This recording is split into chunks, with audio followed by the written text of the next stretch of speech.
Olá, eu sou o professor Lucas Espíndola, aqui da ESAGS, professor de Matemática 2, e hoje a gente vai fazer uma pequena aula sobre taxa marginal de substituição, uma aplicação de derivação implícita, coisas que nós aprendemos no curso de matemática, mas que faz parte da teoria de microeconomia. Bem, vamos falar um pouquinho sobre curva de indiferença do consumidor. Bom, considere um problema de dois bens, os quais a gente vai denotar por bem 1 e bem 2. Um consumidor, um típico problema do consumidor, ele estabelece seu nível de preferência através da função utilidade, a qual é expressa em termos das quantidades x1 do bem 1 e x2 do bem 2.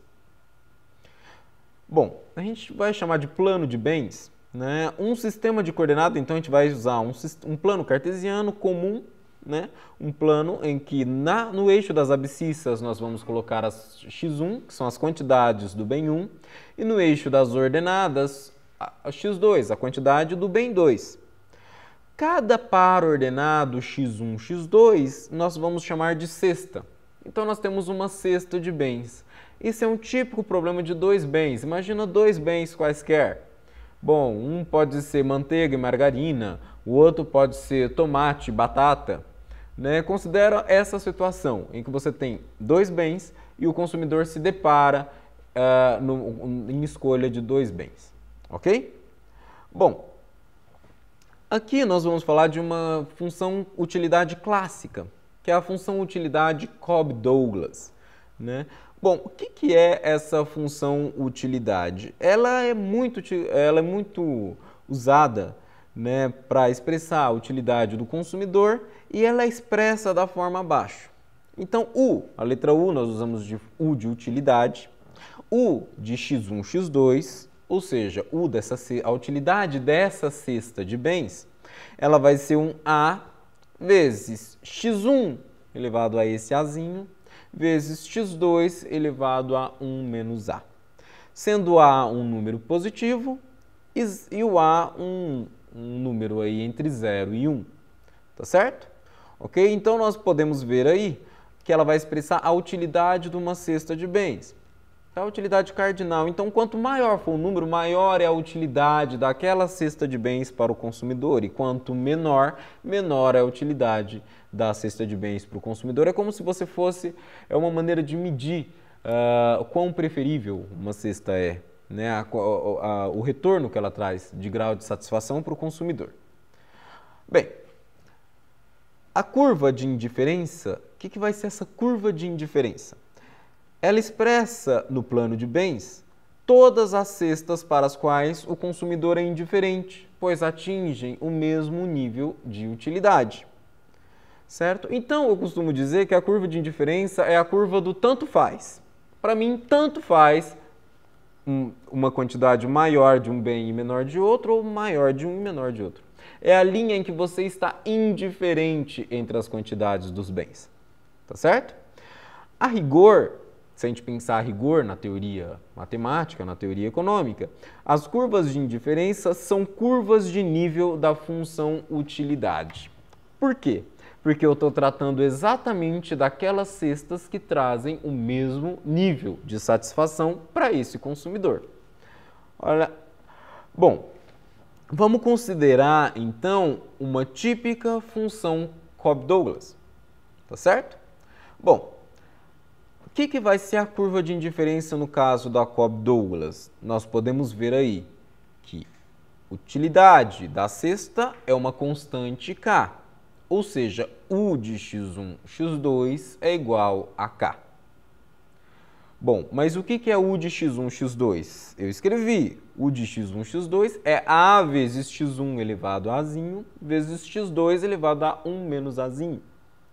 Portanto, eu tenho que a expressão A vezes x1 elevado a A, vezes x2 elevado a 1 menos A, é igual a esse K, é igual a essa constante.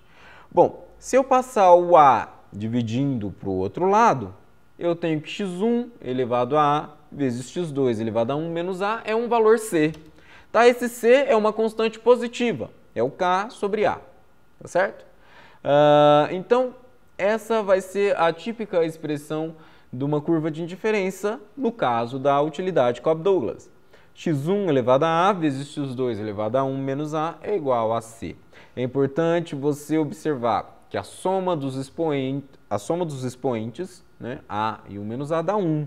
Ou seja, é como se eu estivesse falando, essa soma vai ser o total aí desse perfil de consumo. Ok?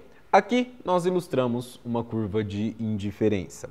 Bom, a curva de indiferença por razões aí por várias razões mais claras aí de estudo microeconômico, ela vai ter esse comportamento. Nós podemos ver aí o eixo das abscissas, o eixo x1, o eixo das ordenadas, representando as quantidades do bem 2, tá? E essa linha vermelha mostra todas as cestas em que o consumidor é indiferente. Para ele, tanto faz. Ele tem o mesmo retorno de utilidade, o mesmo grau de satisfação, a função utilidade possui o mesmo valor em qualquer ponto dessa curva vermelha. Bom, vamos falar de taxa marginal de substituição.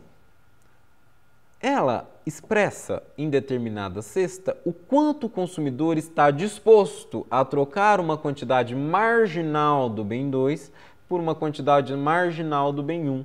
Então, quanto que ele está disposto na margem, assim, no mínimo, em efetuar essa troca? Ou vice-versa, tá certo? Ou então uma troca do bem 1 para o bem 2. É uma taxa de substituição, tá certo? Bom, ela é o quê? Ela é dada pela inclinação da curva de indiferença exatamente sobre essa cesta. Bom, falou inclinação veio derivada na hora, tá? Ou seja, uma forma de calcular é derivando implicitamente a curva de indiferença na cesta em questão. Então, a nossa estratégia vai ser o quê? Já que é inclinação, bom, falou em inclinação, a gente pensa exatamente na reta tangente. Inclinação da reta tangente à curva em um ponto. Falou de inclinação da reta tangente à curva em um ponto, falamos de derivada. Vamos ver como calcular. Aqui nós temos uma ilustração da taxa marginal de substituição. Ou seja, eu tenho a curva vermelha, que é a curva de indiferença do consumidor, e aqui essa reta preta representa a reta tangente ao gráfico no ponto. Nota, a curva de indiferença é suave. Se ela é suave, tudo indica que ela pode ser derivada em todos os pontos. Porém, ela está expressa em duas variáveis. Daí vem a técnica da derivação implícita. Ok? Bom, vamos citar um exemplo, vamos tentar calcular. Considere um problema de dois bens, onde a função utilidade é dada por U de x1, x2 é igual a x1 elevado a 0,4 vezes x2 elevado a 0,6. Tá certo? Nota, veja bem, a soma dos expoentes dá 1. É a condição que a gente tinha posto lá no início quando definimos a Cobb-Douglas. Calcule a taxa marginal de substituição do bem 2 pelo bem 1. O que é isso? Vamos ver? Como que eu faço? Como que eu considero? Bom, eu tenho uma curva que depende de duas variáveis. Eu vou considerar uma variável em função da outra. Eu vou considerar o x2 como o x2 do x1. Técnica típica de derivação implícita. E vou tentar calcular a derivada x2' de x1. Vamos estabelecer um método para se calcular isso, que trata de derivação implícita utilizando as derivadas parciais.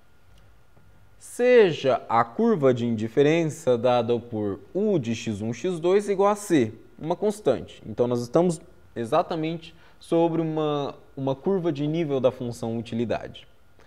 Então, considerando x2 como função de x1, nós temos o quê? Que U de x1, x2 de x1 é igual a C. Colocamos aqui o x2 como função de x1. Bom, agora eu vou derivar ambos os lados com relação a x1, utilizando a regra da cadeia para funções de duas variáveis. Bom, vamos lá. Então, eu vou derivar com relação a x1.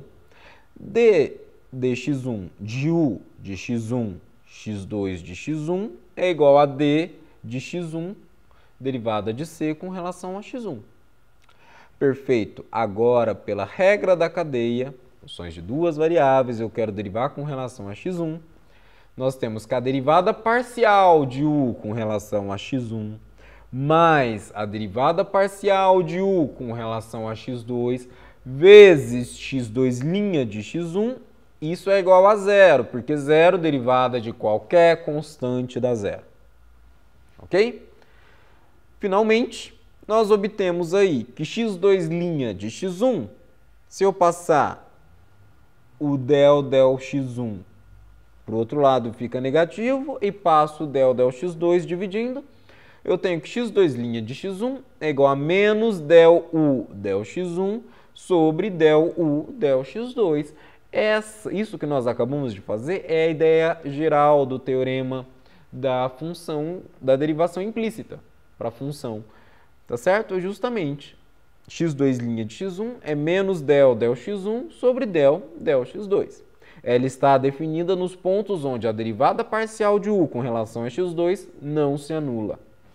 Calculando a derivada da minha função utilidade, eu tenho que a derivada parcial de u com relação a x1 é 0,4 vezes x1 elevado a menos 0,6 vezes x2 elevado a 0,6. Nota que eu usei a regra do tombo. Estou derivando com relação a x1. Desce o 0,4 e tira 1.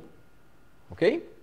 Também, usando a regra do tombo, eu derivo parcialmente a utilidade com relação a x2. Eu obtenho que isso é 0,6 vezes x1 elevado a 0,4 vezes x2 elevado a menos 0,4. Assim, x2' de x1 é igual a menos 0,4 vezes x1 elevado a menos 0,6 vezes x2 elevado a 0,6 dividido por 0,6 vezes x1 elevado a 0,4 vezes x2 elevado a menos 0,4.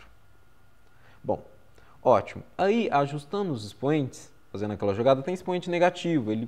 Um passa para baixo, o outro para cima.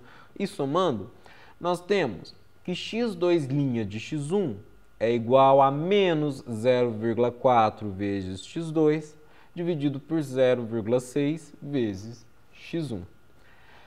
Enfim, a TMS, a taxa marginal de substituição, é, portanto, menos 0,4x2 sobre 0,6x1. Observa o seguinte, que 0,4 é o expoente do x1 e 0,6 é o expoente do x2. Se você fizer como desafio sem considerar números, considerando um coeficiente a qualquer, você vai ver que a taxa marginal de substituição, em geral, na função Jacob-Douglas, é sempre menos o expoente do x1 vezes x2 vezes o expoente de x2 vezes x1. Outra coisa interessante, a taxa marginal de substituição é negativa, claro, ela envolve o aumento de uma quantidade e o decréscimo de outra. Existe uma relação negativa entre os bens. Tá? Isso justifica esse sinal. Mais interessante ainda, a taxa marginal aqui é menos o quociente da utilidade marginal dos bens. Mas isso é um conceito para um outro estudo. Então, essa foi interessante, uma aplicação de derivação implícita em estudo de teoria microeconômica. Até a próxima aula.